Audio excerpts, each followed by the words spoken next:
నమస్తే అండి, అందరూ ఎలా ఉన్నారు, ఏం చేస్తున్నారు? నేనైతే మండపాకి వెళ్ళారమ్మ తీర్థానికి వెళ్ళాను, మీకైతే అది చూపిస్తున్నాను. ఇక్కడ ప్రతి సంవత్సరం కూడా చైత్ర మాసంలో వచ్చే పౌర్ణమికి అమ్మవారి జాతర మహోత్సవం అయితే జరుగుతుందండి. చాలా బాగా జరుగుతుంది. ఇక్కడ ప్రతి శుక్రవారం కూడా అమ్మవారికి కుంకుమ పూజలు జరుగుతాయి. అమ్మవారి పైన స్వర్ణ కిరీటం ఉంటుంది, దానిపైన గంధం గిన్నె ఉంటుంది.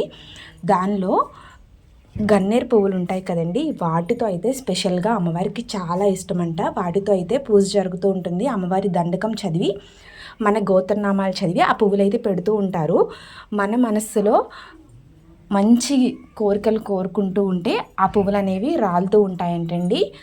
అప్పుడు మనం అనుకున్న కోరిక నెరవేరుతుంది అని చెప్పి ఇక్కడైతే చాలా నమ్మకం అందరికీ కూడాను.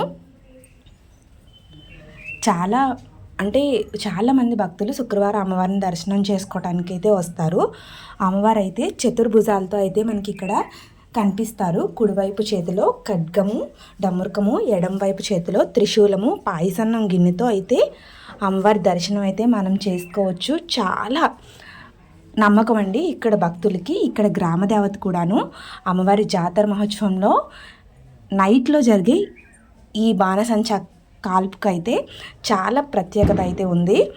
చాలామంది వచ్చి చూస్తూ ఉంటారు. మేమైతే పిల్లల్ని తీసుకెళ్ళాం కాబట్టి ఇక్కడ ఉన్నవన్నీ ఎక్కించాల్సిందే, తప్పదు. నేను చిన్నప్పటి నుంచి అమ్మవారిని ఎప్పుడు దర్శనం చేసుకుంటూనే ఉంటాను. ఎగ్జామ్స్ రాసినప్పుడైతే స్పెషల్గా వెళ్ళి దర్శనం అయితే చేసుకునేదాన్ని. మీకు కనుక వీడియో నచ్చితే లైక్ చేయండి, అలాగే సబ్స్క్రైబ్ చేయండి. Thank you for watching. శ్రీమాత్రే.